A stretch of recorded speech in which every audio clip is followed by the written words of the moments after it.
Napag-usapan natin ang patungkol sa pag-unlock ng ultimate skill nitong si Hinata at ang pagbato nitong si Testarossa ng kanyang atake kay Vega. Pero bago natin simulan itong video na ito ay i-roll muna natin ang intro. Hello everyone and welcome to my channel, ang inyong source ng Tagalog na Tansura Contents. Sa channel na ito ay pinag-uusapan natin ang mga nangyayari sa may Tansura universe. So without further ado, let's get into the video.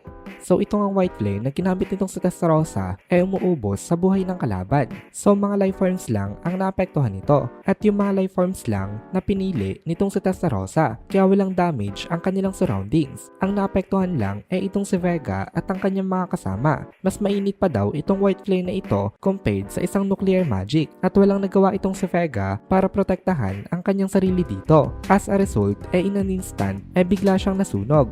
Napaka-dark na expression dito nitong si Testarossa. Sa una ay parang iisipin natin na nagyayabang siya dahil sa ginawa niyang napakalakas na atake. Pero biglang nagsalita itong si Testarossa dito. Sabi niya ay ang malas daw. Ito daw ang worst na nangyari. Dahil apparently ay pumalpak daw siya na i-dispatch siya itong si Vega. Nagtanong naman dito itong si Hinata na ano daw ang ibig sabihin nito. Kaya sumagot itong si Testarossa sa kanya na hindi niya daw nakuha ang soul nitong si Vega. Kaya sigurado daw siya na hindi niya ito totally na na-eliminate. Kung ordinary demon lang daw ang nagcast ng ganong klase ng magic, eh baka isipin daw nun na tapos na itong si Vega. Pero hindi daw madadaya nitong si Vega ang kanyang mga mata kasi meron ngang checker itong si Testarossa kung pumanaw ba itong si Vega sa may atake na ginawa niya. Kanina ay nakapag-gather siya ng napakaraming souls ng mga monsters sa may Ingrasya pero wala sa mga souls na nag-gather niya itong soul nitong si Vega. Kaya isa lang ibig sabihin nun na hanggang ngayon ay buhay pa ito at nakatakas ito sa kanila. Nung narinig ito ni Hinata ay medyo kinabahan siya kasi nakita ni Hinata kung gaano ka-dangerous yung atake na ginawa nitong si Testarossa. Naisip nitong si Hinata na kung siya daw ang target ng white flare ay kakayanin niya daw kaya na makatakas na katulad ng ginawa nitong si Vega dito.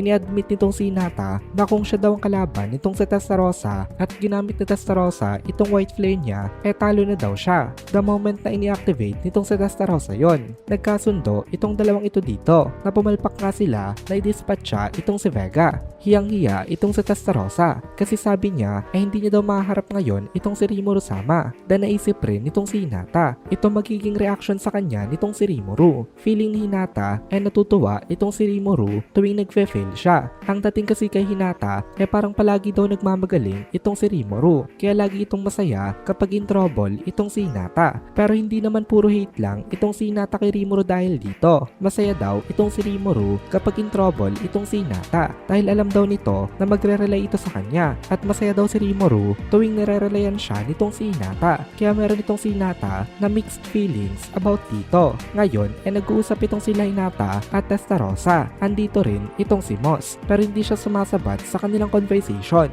kasi naisip nitong si Moss na kapag may ginawa o sinabi daw siya na hindi nagustuhan nitong kanyang lord na si Testarossa ay yari daw siya dito. Hindi lang pati saglit ang parusa na nare-receive nila. Minsan ay hundreds of years ang kanilang punishments galing sa kanilang mga masters. Kaya napakataas talaga ng respects when it comes to demons. Natatakot na mag-report ngayon itong si Moss dahil nakatakas nga itong si Vega kaya hindi niya alam kung paano niya ito i-report. Dahil sa report nga na ito nitong si Moss ay may idiin ang kanyang lady na si Testarossa. Kaya ngayon ay hirap na hirap siya dahil kapag napagalitan itong si Testarossa ay sigurado itong si Moss. Napapagalitan rin siya nito later. Isisisi sa kanya nitong si Testarossa kung bakit nakatakas itong si Vega kasi hindi na i-monitor ni Moss ng maayos ang bawat possible escapes dito sa may Ingrasya. Kaya nag-hope na lang itong si Moss na hindi mapagalitan nitong si Rimuru ang kanyang lord para hindi rin siya mapahamak afterwards. Ngayon ay punta naman tayo sa laban nitong si Rudra mismo.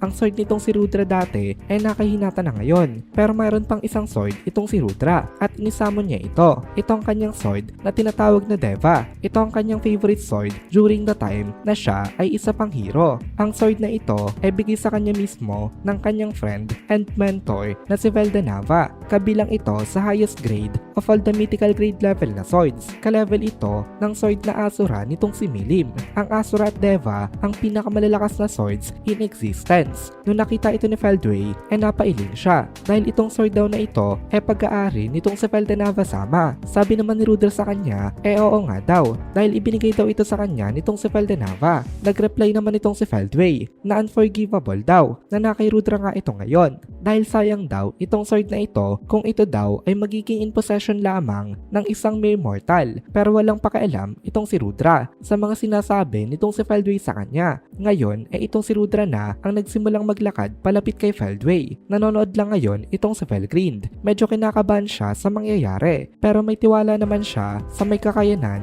nitong si Rudra. Sabi ni Rudra kay Feldway isa pa rin daw pala itong coward dahil hanggang ngayon hindi pa rin daw ito nag-all out kasi ayaw nitong i-risk ang kanyang sariling power. Hindi pinapakita nitong si Feldway ang kanyang full potential dahil natatakot siya na baka pag ginamit niya ito meron pa rin dito na mas malakas sa kanya o kaya naman ma-counter ito ng kanilang mga kalaban kasi ini-reveal niya nga ito kaya ang ginagamit niya ang powers ng kanyang mga kasama para maitago ang kanyang kapangyarihan. Nag-reply naman itong si Feldway kay Rudra. Sabi ni Feldway wala naman daw masama doon kasi ang leader daw ang dapat matira. Kailangan niya daw na ma-outlive ang lahat ng mga naandito at yun ang dahilan kung bakit hindi niya ginagamit ang kanyang tunay na body. Sabi naman ni Rudra may point naman daw itong si Feldway doon. Pero kung ginamit daw ni Feldway kanina pa ang tunay na kapangyarihan niya hindi lang daw injury ang may inflict nito kay Felgrind. Baka kanina pa daw natalo itong si Felgrind kung ginamit talaga ni Feldway ang kanyang tunay na powers. Pero instead na i-release ang kanyang sariling body nag-relay lang siya kay Justice King Michael.